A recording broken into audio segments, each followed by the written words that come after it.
Today is the 27th day of our Lenten pilgrimage. Be contemplative and creative in journaling. During this journey that we've undertaken, there are some thoughts and feelings that we have been going through, and even we've been recording some of our thoughts and feelings in our journal. And in a way, we are improving in our wisdom and even in our choices and our actions. So today we are going to look at a few varieties of some contemplative journaling, focusing on some of the classical virtues and gifts of the Holy Spirit. I start with virtue number 1, wisdom. Wisdom is a virtue and a character strength. Try to answer the following questions as you write down in your diary. The first thing, were the statements that you heard or read today from others, do they ring a bell for you? Do you detect some wisdom in some of the statements? Were there are certain insights deep within you that made some special sense for you? Even if there were some difficulties or unpleasant experiences during the course of the last few hours, ask yourself now, how are these experiences challenging your own belief system about yourself, about God, about the world, and other people? Are there some emerging wisdom even out of some of these unpleasant activities? My dear friend, can you recall a wise person or a wise reading that you have ever read or met a person? A wise person, sometimes we say, exhibits some high level of self-awareness. A wise person is always calm. A wise person has some calmness and equanimous. A wise person may not be morally upright, but they make good judgment. A wise person also exhibits integration of knowledge, that is, integrating some knowledge from different spheres of life. A wise person also has a good sense of humor. A wise person also advises others. A wise person is also knowledgeable about everything. And finally, a wise person is self-regulated. So wisdom, from what we have discussed, is the ability to use knowledge, understanding, experience, common sense, and insight to make meaning and to make sound decisions and sensible decisions. My dear friend, today, as we go on with the day today, try to write down some of the wise people that you can recall, some wise experiences that you have had today, and maybe in your own wisdom also, try to analyze some of these wise sayings and the wise people that you met, and what made you know that they are wise. My dear friend, wisdom is a character strength. Let us embrace it. Number 2, it is about humility.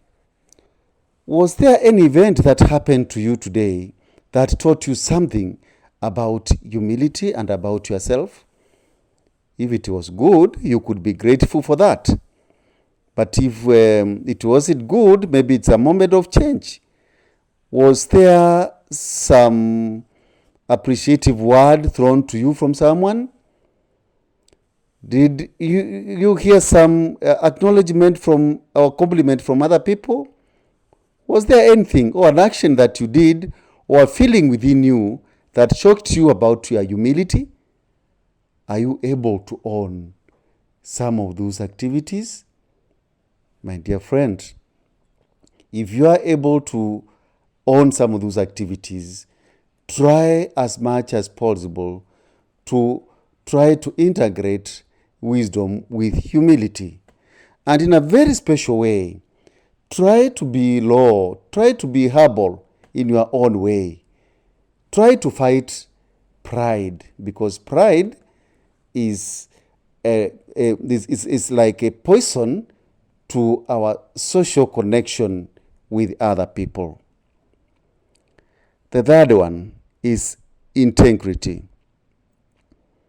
Write down a news item or a song or anything that you saw or heard today that seems to touch you. And why is it important to you? Write about a few people whom you know, or personalities who had high sense of integrity. For me, I have 3 people who, as I say, had very high sense of integrity. Nelson Mandela, Mahatma Gandhi, and Wangari Maathai. My dear pilgrimage, as I said, the first thing is to be honest with yourself. You can never have an impact in the society if you have not changed yourself. Great peacemakers are people of integrity, honesty, and humility. What is integrity? Can you quote some simple local examples? How can you tell that somebody has integrity? And what makes it very difficult to practice integrity? My dear friend, integrity comes from the word integras, which means complete or wholeness. So it's a consistent pattern or manner of conducting oneself that is congruent with one's stated values. It is therefore an integration of your inner and outer life. My dear friend, why do you think about these people? What touches you about their lives? Because integrity involves the unity of self, and the outer self means that what you are doing matches with your inner conviction. Today, try to discover yourself. Have a personal SWOT analysis. You know SWOT? You analyze your strengths, weaknesses, some of the opportunities that you have, and some threats. And that will give you your purpose in life. Have you ever found your voice in the society? Are you willing to confront some of your beliefs, some of your attitudes, habits, and maybe some relationships? Develop your inner world. Listen to your inner voice. Step away from the crowd and pay attention to your conscience. Commit to some timeless values. Define your core values and let integrity become an habit. The third one is vitality. You might want to describe vitality as an activity that you were engaged in today or in a recent past that brought the best out of you. Maybe you can think about this. What did you do today in the last few hours that gave you a lot of excitement, a lot of life as a person? You know, vitality consists in approaching life with excitement and energy. Not doing things halfway, but doing things wholeheartedly. In fact, another substitute word for vitality would be zest, enthusiasm, vigor, and energy. It is a physiological well-being in terms of free from fatigue and illness, and also a psychological well-being, meaning you integrate your interpersonal and your interpersonal energy and your intrapersonal energies. So vitality is about the energy flow, what flows from yourself. Perhaps you felt a high degree of energy, or you became passionate about something, or there was something that really moved you. Where did you experience that fulfillment, that satisfaction, that kind of a flow of energy? Then that is something that gives you vitality. It's about energy. My dear friend, today, as we think about vitality, there is one Archbishop of United States of America was called Fulton Sheen. He talked about vitality, and he talked about the opposite of vitality, that is sloth.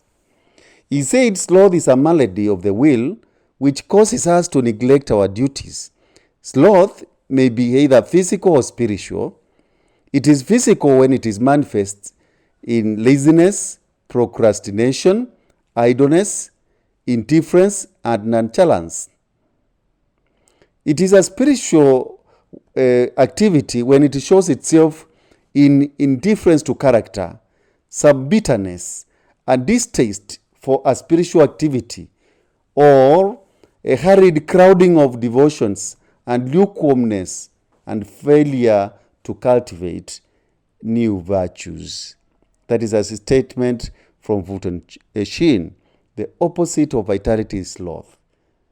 My dear friend, sloth, is from a South American animal that was called sloth, and it could move around 40 feet per day, and it was very lazy. It could climb a tree for around 2-3 days to climb a tree, and they died because of a sloth. My dear friend, have energy in whatever you do. Don't allow sloth to overcome you in anything that you do. Even in this journey, I know there are people who are almost giving up. Others have already given up. Others are just indifferent. Others feel that it is too much. My dear friend, put energy. Enjoy being alive. Let us put energy in everything we do, both physical, psychological, and also spiritual energy. Today, cultivate this contemplative journaling. 4 things that I discussed today: wisdom, humility, integrity, and vitality. Thank you.